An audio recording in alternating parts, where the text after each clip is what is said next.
आप सभी को जय मसीह की।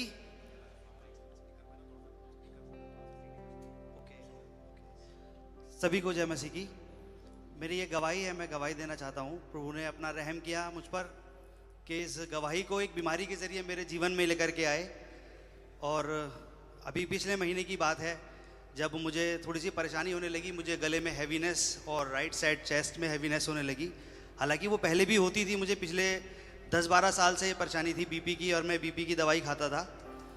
और ये परेशानी धीरे धीरे बढ़ती चली गई मेरे जीवन में। और एक दिन ऐसा दिन आया कि मैं बाइक से उतरा और मुझे वो महसूस होने लगा। मैंने दुआ करी, करीब 20 मिनट बाद वो ख़त्म हो गया।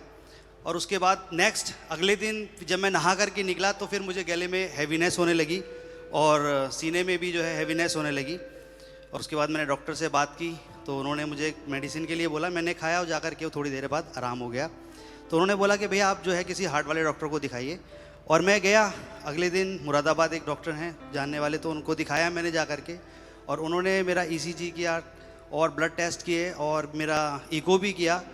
हालांकि सारे रिपोर्ट्स वो नॉर्मल थी, तो लेकिन फिर भी उन्होंने मुझे बोला कि भैया आपके सिम्टम्स जो हैं वो ब्लॉकेज वाले हैं, आप इसलिए एक बार अपना एंजियोग्राफी कराइए ताकि आप पता लगा सको कि आपको क्या प्रॉब्लम है, एग्जैक्ट आप धोखे में ना रहें। इसलिए मैंने कहा ठीक है भैया। और मैं वापस जब आ रहा था तो कुछ मेरे काम भी थे रास्ते के जो मुझे करने थे, और गाड़ी में मेरे साथ मेरी वाइफ भी थी।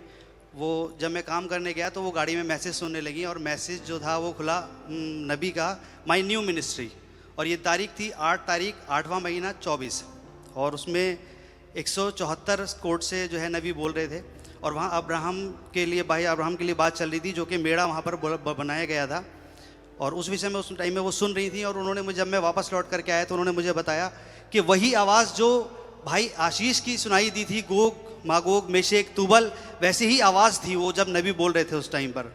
मैंने कहा प्रभु का धन्यवाद है, कुछ बोलना चाहते हैं और प्रभु कुछ बताना चाह रहे हैं कि उस वहाँ पर भी बोला जा रहा है कि कोई भाई है और आपका इंतज़ाम जैसे मेड़े का हुआ वैसे आपका भी इंतज़ाम जो है वो हो जाएगा। बड़ी राहत महसूस हुई मुझे। मैंने कहा चलिए खुदा आप कुछ करने पर हैं। उसके बाद में फिर शाम को फास्टिंग प्रेयर थी। हम रास्ते में ही थे अभी, और हम जो है वो सुनने लगे, फिर प्रेयर मीटिंग को सुनने लगे। हालांकि जब हम हल्द्वानी एंटर होते हैं तो जंगल आता है, हम लोग ने अपनी गाड़ी को रोक लिया ताकि हम उस पूरी मीटिंग को सही से सुन सकें। और भाई वहाँ पर बोल रहे हैं कि आप अब ध्यान दीजिए, कोई भाई होगा जो आपकी चंगाई को, आपकी दुआ को बोल देंगे, जो आपकी बात को बता देंगे। और मैं इंतज़ारी में था कि प्रभु अब तो जाहिर सी बात है किसी न किसी भाई को तो बोलना ही होगा, कोई आवाज़ तो मेरे कानों में आएगी कि मैं जब समझ पाऊँ कि मुझे ये कराना है कि नहीं कराना, एंजियोग्राफी कराना है अपना या नहीं कराना है, मैं ऐसे ही ठीक हो जाऊँगा।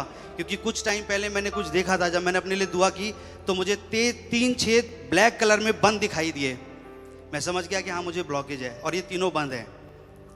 और उसके बाद मैंने दुआ के दौरान उनको खुलते हुए देखा, खुलते हुए मतलब वो ब्लैक से रेड हो गए।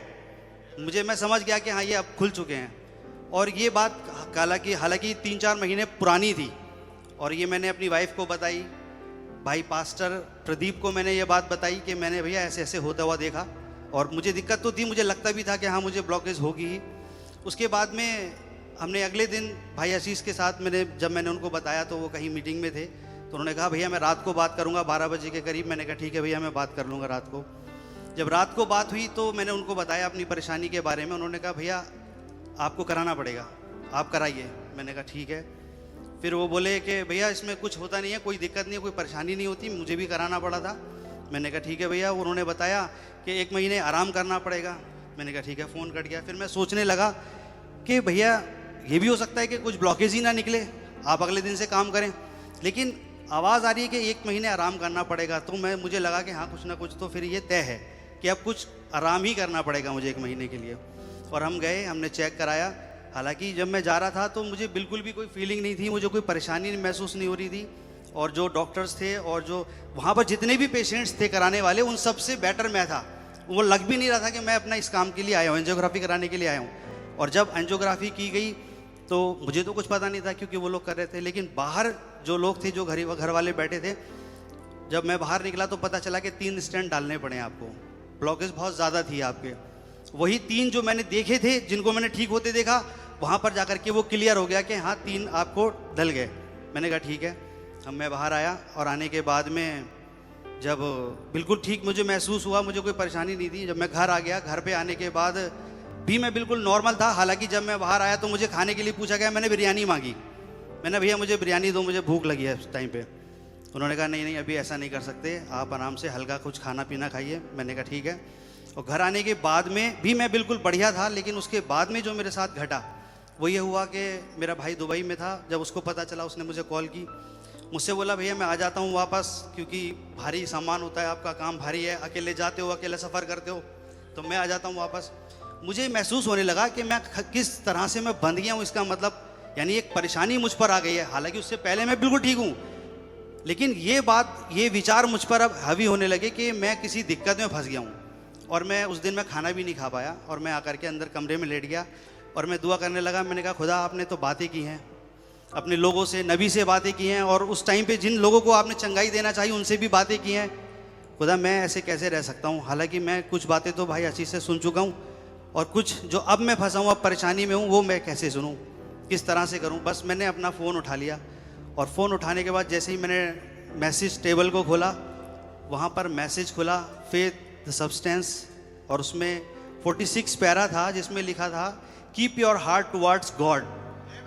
भाई इस आयत ने मुझे जीवन दे दिया मेरा। सही बताऊं तो मैं आपको, मैं वापस जो मुझे महसूस हो रहा था कि मैं मर रहा हूं, मैं जी गया। वो वहां पर जो कुछ भी उससे पहले हुआ, जो सर्जरी उन्होंने की, उसमें मुझे नहीं लगा मुझे जीवन मिला, लेकिन इस आयत के बाद मुझे लगा कि मेरा जीवन वापस मुझे मिल गया। मैं सारी बंदिशों से आज़ाद हो गया उस टाइम पर। और अगली लाइन में वो बोला, वो नबी ने बोला उसमें कि now keep your heart towards God, now God use remedies himself. मैंने कहा खुदा अब मुझे किसी चीज़ की ज़रूरत नहीं है। अब मेरा डर भाग गया उसके बाद में। और उसके अगले दिन ही, हालांकि मुझे परेशानी थी, मेरे साथ में जहाँ से उन्होंने स्टंट डाले थे वहाँ पर मेरा जो पार्ट था वो फूल गया था, बॉडी मेरी, वहाँ से मेरी जांग फूल चुकी थी काफ़ी ज़्यादा, और उसको दबाने की वजह से मुझे बहुत ज़्यादा दर्द भी था। और वो दर्द जो था वो मुझे जब अपेंडिक्स की जगह पे होने लगा। अब मुझे ऐसा लगने लगा कि मुझे शायद अपेंडिक्स की प्रॉब्लम भी हो गई। अब ये एक और ऑपरेशन मुझे कराना पड़ेगा, क्योंकि डॉक्टरों ने बोला था अगर ये ऐसे ही फूलेगा तो भैया आपका क्लॉट जम जाएगा, और क्लॉट जमेगा तो एक बार फिर कराना पड़ेगा, फिर ऑपरेशन होगा, हो सकता है उसका भी करना पड़े। और दिल्ली में भाई हैं जो सफदरजंग में, मैं नाम भूल गया हूँ, मैंने उनसे भी सलाह ली। उन्होंने भी बताया भैया आप जो है सर्जरी डिपार्टमेंट में दिखाइए। जो मेरे डॉक्टर थे उनसे सलाह ली, उन्होंने भी कहा कि भैया आप जाइए और वहीं दिखाइए, कोई दूसरा डॉक्टर इसमें हाथ भी नहीं डालेगा, क्योंकि ये मैटर अच्छा नहीं है, सीरियस मैटर है। मैंने कहा ठीक है। लेकिन जब ये बात परेशानी मुझे हुई और जब मुझे अपेंडिक्स का महसूस हुआ, तो मैं उस टाइम पर सुपर नेचुरल पढ़ रहा था। मैं वापस अपना उस मैसेज को खोला, और जब मैंने पढ़ा तो वहाँ लिखा था कि ये इट्स नॉट अपेंडिक्स, ये अपेंडिक्स नहीं है, ये ब्लड का एक क्लॉट है और ये आपकी जान ले लेगा। भाई एंड्रूज की वाइफ के लिए नबी बोल रहे थे ये बात। मुझे फिर से जवाब मिल गया कि अब ये अपेंडिक्स नहीं है, लेकिन ये ब्लड क्लॉट है। लेकिन अब मैंने सोच लिया था, खुदा ने कहा था अपना हृदय खुदा की तरफ रखें, बाकी वो अपने आप इलाज कर देंगे। मैंने कहा खुदा मुझे अब कहीं किसी डॉक्टर को दिखाना नहीं है, जितना दिखाना था मैंने दिखा दिया। और खुदा ने ऐसा रहम किया कि उसके बाद में वो चीज़, मुझे परेशानी बिल्कुल ख़त्म हो गई। एक और दिक्कत उसी समय में तीसरे दिन मेरे साथ चालू हुई, और वो दिक्कत थी फेमोसिस की। मुझे लगा फिर से एक ऑपरेशन। मैंने उसके बारे में जब सर्च किया, मुझे पता नहीं था ये क्या होता है, और मैंने सर्च किया तो पता चला कि उसमें भी आपको ऑपरेशन कराना पड़ेगा। मैंने खुदा नहीं, अब तो मैं आपका जो वचन, मुझे जो जीवन मिल गया है, मैं उसको पकड़े रहूंगा, उस आयत को मैं उसे छोड़ूंगा नहीं बिल्कुल भी।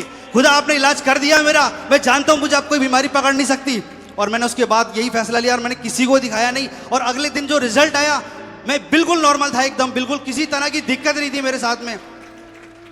परेशानी ये थी कि जो जो सुनता था मेरे बारे में वो यही बोलता था, भाई अपना ध्यान रखना, ये मत खाना, भाई अकेले मत जाना, भाई वजन मत उठाना, भाई तेज मत चलना, भाई तेज मत बोलना। खुदा का रहम था, मैं चिल्ला रहा था उसके बाद में, मैं वजन उठा रहा था, बल्कि बाकायदा मैं घूम रहा था, मुझे कोई परेशानी ही नहीं थी। खुदा ने मुझे बहुत बेहतरीन तरीके से मुझे चंगाई दी। मैं खुदा का बड़ा धन्यवाद देता हूँ इस चंगाई के लिए। God bless you.